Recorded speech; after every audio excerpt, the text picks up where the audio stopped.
Dear SO aspirants, we understand कि इस समय आपके ऊपर एक बहुत प्रेशर है। एग्जामिनेशन हमारा 30 अगस्त को होने वाला है। मेरे पास कल और इससे पहले भी यूट्यूब पर भी और मेरे टेलीग्राम चैनल पर भी और हमारी पेड क्लासेस में भी बहुत सारे कमेंट्स ये आ रहे थे कि मैम रीजनिंग की वो स्ट्रैटेजी क्या होनी चाहिए। तो ये एक बहुत ही रिक्वेस्टेड वीडियो है जो मैं आप लोगों के लिए मैंने सोचा कि मैं एक 5 मिनट का जल्दी से वीडियो बना दूं, ताकि अब इसके आगे के जो जितने भी मॉक्स और या एग्जाम में आप जाएं तो आपके पास एक राइट स्ट्रैटेजी हो कि रीजनिंग सेक्शन को कैसे अटेम्प्ट करना है। तो इस छोटे से वीडियो में लास्ट तक बने रहिएगा, बिकॉज यहाँ पे हम रीजनिंग की एब्सोल्यूट जो राइट स्ट्रैटेजी होती है जिससे हम बेस्ट अपना परफॉर्मेंस दे सकते हैं उसको डिस्कस करने जा रहे हैं। तो बिना किसी देरी के शुरू करते हैं। मेरा नाम है नीलम गहलोत, जैसे कि आप सभी लोग जानते हैं, और साथ ही साथ चैनल को सब्सक्राइब कर दीजिएगा, क्योंकि बहुत सारी करियर अपॉर्चुनिटीज, ना कि केवल एसओ जैसा एग्जाम बट बहुत सारे और अपॉर्चुनिटीज के बारे में हम आपके साथ जो है डिस्कशन करते रहते हैं, आपको बताते रहते हैं, अपडेट करते रहते हैं। तो मेक श्योर करें चैनल आपका सब्सक्राइब हो गया। नाउ जैसा कि आप लोगों को पता है कि रीजनिंग का एग्जामिनेशन हमारा 30 अगस्त को है। अब मैं स्ट्रेटजी आपको बताऊं उससे पहले मैं आपको बताना चाहती हूँ कि हम आप लोगों के लिए क्या कर रहे हैं। एक बहुत ही बढ़िया शानदार मैराथन आप लोगों के लिए प्लान की गई है। ये महा मैराथन जो है वो किस किस टॉपिक को कवर करेगी वो मैं आपको बता देती हूँ। इस महा मैराथन में मैं आपको सब तरीके की पजल्स करवाने वाली हूँ, मैं सब तरीके के सीटिंग अरेंजमेंट करवाने वाली हूँ, मैं सभी तरीके का डेटा सफिशिएंसी कवर कराने वाली हूँ, मैं स्लॉग्स कवर कराने वाली हूँ और साथ ही साथ में ब्लड रिलेशन कवर कराने वाली हूँ। अगर आपके एग्जाम को ध्यान में रखा जाए तो आपके एग्जाम में ये सारा का सारा एरिया करीब करीब यहाँ पे 20 और ये 3, 23, 23 एंड 26 एंड 3, यानी कि करीब करीब ये 29 से 32 मार्क्स का ये जो है आपका मार्क्स का पेपर जो है वो मैं डिस्कस करूंगी, आपके साथ प्रैक्टिस करवाऊंगी, सारे तरीके आप लोगों को बताऊंगी। ये महामैराथन होने वाली है आपकी 26 तारीख को, 26 अगस्त को होने वाली है। और टाइम इसका ध्यान रखिएगा कि ये होगी दोपहर में 3 बजे, दोपहर 3 बजे शुरू होकर रात के 10 बजे तक की आपकी मैराथन चलने वाली है। लगातार आपकी 7-8 घंटे की ये मैराथन होगी, तो इसका हिस्सा जरूर बनिए। इसका लिंक जो है अपने इसी चैनल पे होम पेज पे आपको मिल जाएगा, वहां पे ये इवेंट लग चुका है, जाके इसको लाइक कर लीजिए, रिमाइंडर सेट कर लीजिए, किसी भी तरीके से छूटने ना पाए। चलिए आगे बढ़ते हैं। नाउ देखो, ये जो रीजनिंग सब्जेक्ट है ये बड़ा इंपॉर्टेंट है। अगर मैं एफओ आईटी मार्केटिंग एचआर वालों की बात करूं तो रीजनिंग आपकी आ रही है 50 क्वेश्चन की, 50 नंबर की, और 40 मिनट का मुझे समय मिल रहा है, क्योंकि सारा खेल जो है ना वो यहाँ पे स्पीड का है। स्पीड विद एक्यूरेसी का हमारा सारा खेल बन जाता है। तो मुझे 40 मिनट में 50 क्वेश्चन टारगेट करने हैं और मेरे पास 1/4 नेगेटिव मार्किंग का भी प्रावधान है।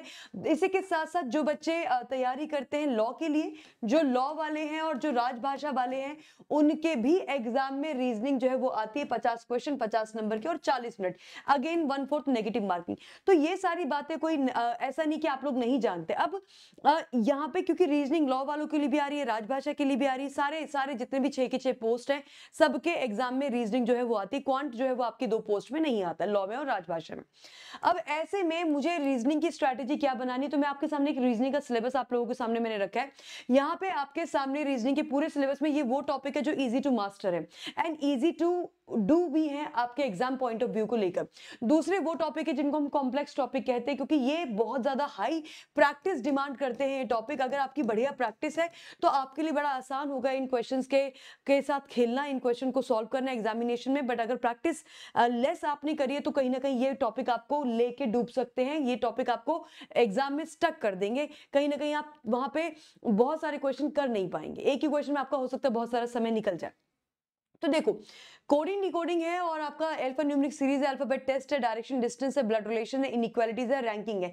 ये जो सारे टॉपिक जिसको हम कहते हैं ये मिसलेनियस टॉपिक है, पहले आपको मिसलेनियस टॉपिक ही करने हैं। अब ऐसे में मुझे सुनने वाले बहुत सारे बच्चे ऐसे हो सकते हैं जो सोच रहे हो मैम मेरा तो जो है ना सीटिंग बड़ा बढ़िया है, मेरा तो बहुत शानदार है।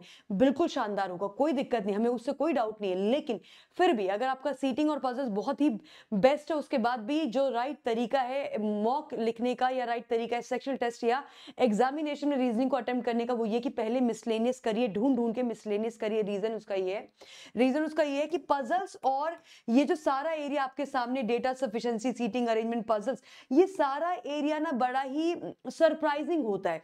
This everything can be little surprising. आप कभी आपको अंदाजा नहीं होगा, लेकिन हो सकता है कोई एक स्टेटमेंट आपके गलत पढ़ने पे, कोई एक स्टेटमेंट आपके मिस रीड करने पे या ना पढ़ने पे या कोई एक पॉसिबिलिटी छोड़ देने पे आप उस क्वेश्चन में दिमाग लगाते रह जाओगे और एग्जाम प्रेशर के अंदर वो कहीं ना कहीं उतना सही सोच भी नहीं पाते हैं कभी कभी, तो ये ना डेंजरस हो जाती है ये टेक्निक। तो मेक श्योर करें कि पहले आप मिसलेनियस टॉपिक को कर रहे हैं जिसमें आपका कोडिंग आ गया, जिसमें आपका अल्फान्यूमेरिक सीरीज आ गया, जिसमें आपका अल्फाबेट टेस्ट आ गया, डायरेक्शन डिस्टेंस आ गया, ब्लड रिलेशन आ गया, इनइक्वालिटीज आ गया, order and ranking. Order and ranking से आपकी एक तरीके की पजल आएगी जिसमें आपकी shortest, tallest, lengthiest, heaviest, lightest, इस तरह की पजल आ सकती है, या फिर एम जीएम वाली पजल आ सकती है। तो आपको वो पहचानना होगा, वहां पे आपको अपना एनालिसिस का हेल्प लेना होगा कि किस तरह की पजल आई है जिसको आप ऑर्डर एंड रैंकिंग के अंदर कर सकते हैं।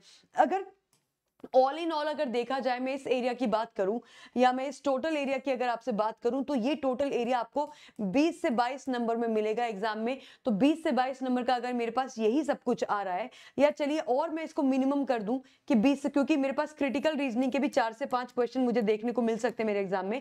तो 4 से 5 क्वेश्चन अगर यहाँ चले गए तो यहाँ पे 15 से 18 क्वेश्चन आपको इजिली देखने को मिलेंगे, और ये 15 से 18 क्वेश्चन आपको श्योरिटी होगी कि आप सही कर ले जाएंगे। राइट नाउ तो 15 से 18 क्वेश्चन यहाँ पे होंगे। अगर बात की जाए इस एरिया की, अगर बात की जाए आपके, मैं आगे लेके चलती हूँ, तो मुझे यही सीक्वेंस रखना है, पहले मुझे ये सारी चीजें करनी है। अगर मैं यहाँ पे स्लॉग्स भी ऐड कर देती हूँ तो करीब करीब 3 से 4 क्वेश्चन आपके हमें स्लॉग्स में भी देखने को मिलेंगे। तो ये मेरा एरिया जो है वो करीब करीब 20 क्वेश्चन तक पहुंच जाएगा। अब रहा डेटा सफिशिएंसी, सीटिंग, पजल्स और इनपुट आउटपुट। देखो पजल से 5 क्वेश्चन आएंगे, सीटिंग और पजल्स मिला के मेरे ख्याल से 4 सेट आना लाजमी है, 4 सेट्स आपके आ सकते हैं। तो 3 से 4 सेट्स का मतलब है यहाँ पे 15 से 20 क्वेश्चन आपको यहाँ देखने को मिलेंगे। तो 15 और 5 20 हो गया, 20 क्वेश्चन के साथ यहाँ पे 4 क्वेश्चन आप यहाँ लगा लीजिए, 20 और 4 24, और यहाँ पे भी आपको 3 से 5 के बीच में वेटेज दिखाई दे सकता है। तो टोटल जो मेरे 50 क्वेश्चन बनने वाले, टोटल जो मेरे 50 क्वेश्चन बनने वाले हैं उसमें यहाँ आपको दिखाई देगा ये वाला जो एरिया रहेगा ना, डेटा सफिशिएंसी, सीटिंग और पजल्स, ये टोटल एरिया आपका करीब करीब 3 और 5 8 8 और ये 15 और 5 20, आई थिंक 26 टू 28 मार्क्स का आपको ये एरिया दिखाई देगा। ये 20 मार्क्स का है, ये 26 टू 28 मार्क्स का है, फिर साथ में यहाँ पे 4 नंबर आप यहाँ पे जोड़ लीजिए। तो आई थिंक आपको थोड़ा सा इस बात का ध्यान रखना होगा कि मुझे कहाँ से शुरुआत करने की जरूरत है। शुरुआत आपकी यहाँ से होगी और यहाँ से शुरुआत करने के बाद ही आप यहाँ पे आ सकते हैं। नंबरिंग हमारी जो है वो थोड़ी सी ऊपर नीचे शायद हो रही है। अगर मैं देखूँ तो अगर ये 30 है वो 20 है तो ठीक है, 26 से 28 बोला हमने, ठीक है, तो थोड़ा ऊपर नीचे यहाँ पे हो जाएगा। नंबर ऑफ क्वेश्चन 25 से 28 मैं यहाँ पे लिख सकती हूँ, 25 टू 28 भी जा सकता है ये, ठीक है। अब ध्यान फिलहाल यहाँ पे नंबर इधर उधर हो गया होगा, वो कोई दिक्कत वाली बात नहीं है। 3 4 या यहाँ पे 15 क्वेश्चंस भी आ सकते हैं, 3 सेट्स ऑफ पजल आ सकते हैं, 4 सेट्स ऑफ पजल आ सकते हैं। बेसिक मुद्दा ये है कि मिसलेनियस से हम स्टार्ट करेंगे। मिसलेनियस वाले जो टॉपिक है ये हैं आपके सारे मिसलेनियस के टॉपिक, यहाँ से शुरुआत करेंगे।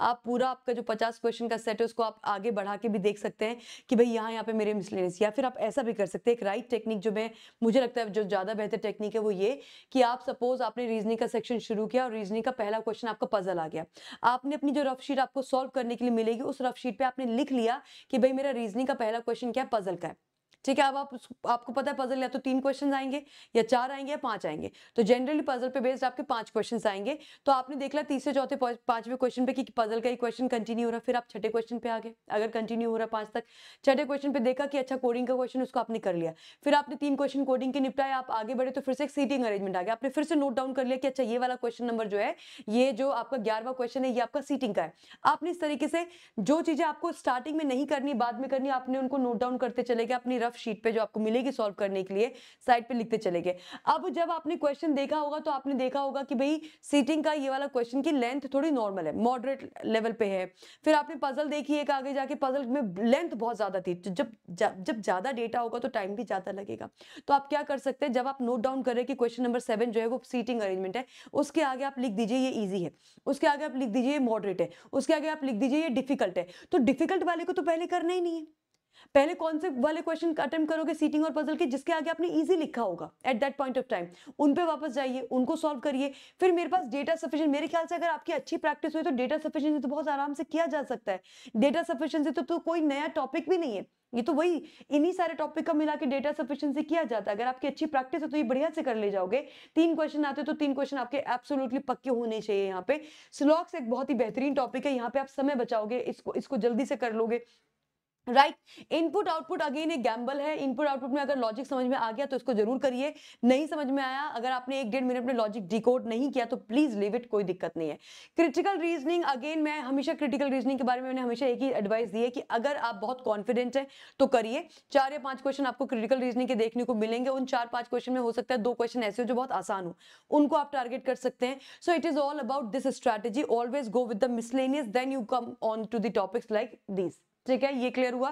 चलिए, तो इसी बारे में आपका ये क्वेश्चन मैंने ये रखा था क्योंकि बहुत सारे बच्चों की डिमांड आ रही थी। सेक्शनल की बात करें तो रीजनिंग के अंदर जो आपकी सेक्शनल कट ऑफ है वो मैक्सिमम 12 नंबर तक जा सकते हैं, ये सेक्शनल कट ऑफ है। लेकिन ओवरऑल कट ऑफ में रीजनिंग एक बहुत ही ऐसा सब्जेक्ट है जहां पे आप नंबर गेन करते हैं। अगर आप मुझसे बोले कि एक अच्छा स्कोर क्या होता है, what is a good score in reasoning, हम एक गुड अटेम्प्ट क्या कर सकते हैं। हालांकि देखो, एग्जाम से पहले गुड अटेम्प्ट के बारे में बात करना थोड़ा सा वेग ही है क्योंकि पेपर बहुत डिफिकल्ट भी आ सकता है, पेपर बहुत आसान भी आ सकता है। बट अगर एवरेज में बात करूं आपसे, जितना हमें 40 मिनट का टाइम मिलता है, 50 क्वेश्चंस होते हैं, उसके हिसाब से अगर बात की जाए तो गुड अटेम्प्ट जो रीजनिंग का देखा जाता है वो 25 से 35 के बीच में देखा जाता है। This is seems to be a good attempt. और 35 में मैं बहुत, मुझे लगता है कि 32 तक मैं इसको लेके जाना चाहूंगी, that will be a good attempt 40 minute के अंदर। ये वाली बात होगी कि किसी क्वेश्चन में आप उलझे नहीं, किसी क्वेश्चन में आप अटके नहीं, तो 25 से 35 के बीच का अटेम्प्ट जो है वो अच्छा हमसे माना जाता है। इसके साथ साथ गाइज ये मैं आपको बता चुकी हूँ, ये इवेंट आपका लग चुका है। 26 अगस्त को आप लोगों को ये मिल जाएगा एट 3 PM। इसको जाके अपने यूट्यूब चैनल पे, इसी यूट्यूब चैनल के होम पेज पे जाके आप इसको लाइक कर दीजिए, ये किसी भी तरीके से मिस आउट ना हो। ये सारी चीजें मैं आपको वहां पे डिस्कस करने वाली हूँ। It will be a very good marathon.